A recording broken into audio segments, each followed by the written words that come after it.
Stephen Hawking एक ऐसे इंसान हैं जिन्हें पूरी दुनिया का सबसे बेहतरीन साइंटिस्ट और फिजिसिस्ट माना जाता है। दोस्तों, आपको ये बात तो पता ही होगी कि दुनिया में जितने भी महान साइंटिस्ट गुजरे हैं उन्होंने ऐसी भविष्यवाणियां की है जिससे सभी लोग हैरान हो जाते हैं।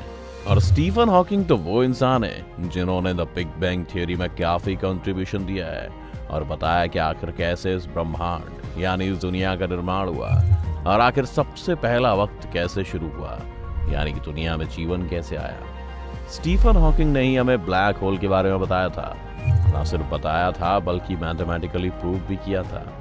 लेकिन इन सब साइंस की चीजों के साथ उन्होंने कुछ भविष्यवाणी भी की थी, जैसे कि इस दुनिया का अंत कैसे होगा, दूसरे ग्रह पर बसने के बारे में जिसके पीछे दुनिया के सबसे अमीर इंसान एलोन मस्क पड़े हैं। और आज इस वीडियो में हम आपको स्टीफन हॉकिंग द्वारा कुछ ऐसी प्रचलित और हैरान कर देने वाली भविष्यवाणियों के बारे में बताएंगे। तो चलिए शुरू करते हैं। मानव का अंत यानी एंड ऑफ यूनिवर्स। दोस्तों, जो हमारा ब्रह्मांड है वो कंटिन्यूअसली एक्सपैंड होता जा रहा है। ये शायद आप में से बहुत से लोगों ने सुना भी होगा। इस कारण से एक गैलेक्सी दूसरी गैलेक्सी से दूर होती जा रही है और बाकी गैलेक्टिक ऑब्जेक्ट्स का भी यही हाल है। अकॉर्डिंग टू साइंटिस्ट, एक समय पर यह सब बहुत ज्यादा एक्सपैंड हो जाएगा, जिसकी वजह से ब्रह्मांड अपने अंत की ओर चला जाएगा।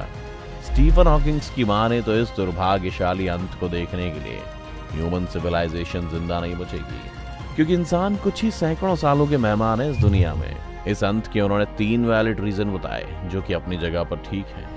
पहला, या तो किसी न्यूक्लियर वॉर के चलते ह्यूमन सिविलाइजेशन खत्म हो जाएगी, क्योंकि जैसे जैसे वक्त बीतता जा रहा है हम सभी ये देख रहे हैं कि कभी ना कभी किसी ना किसी 2 देशों में वॉर शुरू हो जाता है और कभी कभी ये वॉर वर्ल्ड वॉर में तब्दील होता हुआ नजर आता है। जैसे आज के समय में रूस और यूक्रेन बेस्ट एग्जाम्पल है।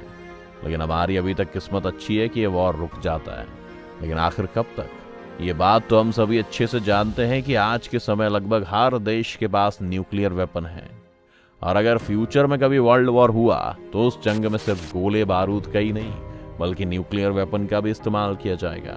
और न्यूक्लियर वेपन के ब्लास्ट के कारण ह्यूमन सिविलाइजेशन खत्म हो जाएगी। और अगर ऐसा नहीं भी हुआ तो न्यूक्लियर वेपन के रेडिएशन के कारण मनुष्य इस लायक ही नहीं बचेगा कि वो अपनी पीढ़ी को आगे बढ़ा सके। स्टीफन हॉकिंग्स की दूसरी प्रेडिक्शन थी कि किसी साइंटिफिकल जेनेटिकल प्रॉब्लम की वजह से ह्यूमन सिविलाइजेशन तबाह हो जाएगी। इसका बेस्ट एग्जाम्पल दोस्तों हम कोरोना वायरस को मान सकते हैं, जिसकी वजह से पूरी दुनिया में हाहाकार मचा हुआ है।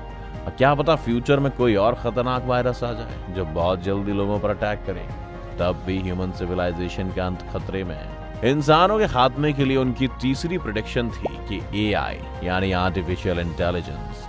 दोस्तों, अभी तक मनुष्य इतना डेवलप नहीं हुआ है कि वो एआई से बच सके। जिस प्रकार से अब मनुष्य रोबोट्स पर निर्भर होते जा रहे हैं, अगर फ्यूचर में इन्हीं रोबोट्स ने ह्यूमंस पर हमला कर दिया तो क्या होगा? इस बात का अंदाजा लगाना ही बहुत बड़ी बात है। Communication with extra terrestrial intelligence यानी एलियंस को सिग्नल हमें नहीं भेजने चाहिए।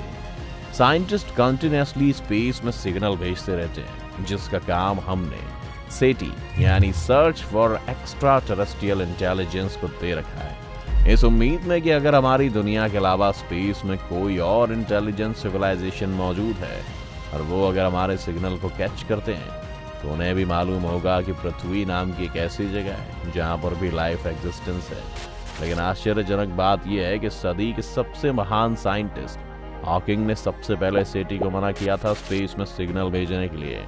और अगर तुम्हें स्पेस में कोई सिग्नल मिले तो उसे सुनना स्टार्ट करो, क्योंकि स्टीफन हॉकिंग के साथ काफी साइंटिस्ट का ये मानना है कि हमें नहीं मालूम कि एलियंस किस स्वभाव के हैं।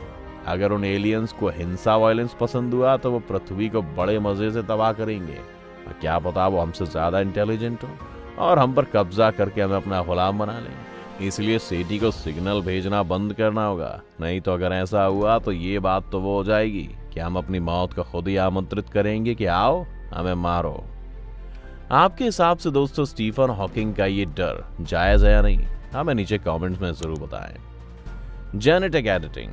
स्टीफन हॉकिंग का मानना है कि आने वाले समय में पेरेंट्स अपने बच्चों को अपनी मर्जी से डिजाइन और एडिट कर पाएंगे।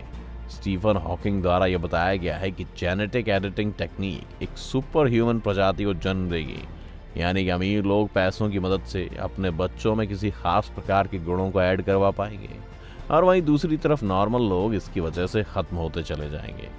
जेनेटिक एडिटिंग प्रोसेस की स्टार्टिंग हो चुकी है दोस्तों। CRISPR-Cas9 ये प्रोसेस है जिसकी मदद से साइंटिस्ट जीन्स को काट कर दूसरे जीन्स को ऐड कर सकते हैं। हालांकि अभी तक कोई भी देश इस पर पूरी तरह से कामयाब नहीं हो पाया है और इसके डिसएडवांटेजेस को मद्देनजर रखते हुए ज्यादातर साइंटिस्ट इसके सपोर्ट में नहीं है। आपको क्या लगता है? कॉलोनाइजिंग अदर प्लैनेट यानी दूसरे ग्रह पर बसना। स्टीफन काफी पॉजिटिव थिंकिंग वाले व्यक्ति थे। उनका ये मानना था कि जिस प्रकार हम पृथ्वी के लोग डेवलप हो रहे हैं, स्टीफन को हमेशा ये मानना था कि एक ना एक दिन ह्यूमन दूसरे ग्रहों पर बस चुका होगा। स्टीफन ने अप्रॉक्सीमेटली ये बताया कि 40 से 50 सालों में इंसान मंगल और चांद पर बस चुका होगा। इसके कारण इंसान इंटरप्लैनेट सिविलाइजेशन बन जाएंगे और जिस प्रकार से इलॉन मस्क अपने स्पेस प्रोजेक्ट को अंजाम दे रहे हैं, इसे देखकर तो लगता है कि जरूर इंसान कभी ना कभी दूसरे ग्रहों पर बसेगा। एक इंटरव्यू में स्टीफन ने बताया कि उनकी भी दिली ख्वाहिश है कि वो दूसरे प्लैनेट पर जाएं, लेकिन अफसोस कि ऐसा नहीं हो पाया। और उससे पहले ही एसिड फ्लड। दोस्तों, इस बात से तो हम सभी वाकिफ हैं कि पृथ्वी पर कितनी तेजी से ग्लोबल वार्मिंग और पोल्यूशन बढ़ता जा रहा है, जिसकी वजह से पृथ्वी का टेम्परेचर बहुत ही तेजी से बढ़ रहा है। इसमें टेक्नोलॉजी का भी बहुत बड़ा योगदान है, लेकिन बहुत बड़ा नेगेटिव इफेक्ट भी है, जिसकी वजह से ग्लेशियर भी बहुत तेजी से पिघलते जा रहे हैं। स्टीफन का मानना था कि अगर ग्लोबल वार्मिंग और टेम्परेचर ऐसे ही बढ़ता रहा तो ह्यूमन सिविलाइजेशन इस पृथ्वी पर जिंदा नहीं रह पाएगी, क्योंकि ग्लोबल वार्मिंग के कारण पृथ्वी पर एसिड रेन या फिर सल्फ्यूरिक रेन होना शुरू हो जाएगी। और अब हम सभी जानते हैं कि एसिड ह्यूमन के लिए कितना डेंजरस है। तो दोस्तों, ये थे स्टीफन हॉकिंग के कुछ प्रेडिक्शन। आपको क्या लगता है, इनमें से कितने प्रेडिक्शन सही हो सकते हैं? हमें कमेंट करके जरूर बताएं। आपको ये वीडियो कैसी लगी हमें कमेंट करके जरूर बताएं। अगर ये वीडियो पसंद आई हो तो लाइक और शेयर करना ना भूलें। अगर आप चैनल पर नए हैं या आपने चैनल को सब्सक्राइब नहीं किया है तो चैनल को सब्सक्राइब करके बेल आइकन दबाना ना भूलें।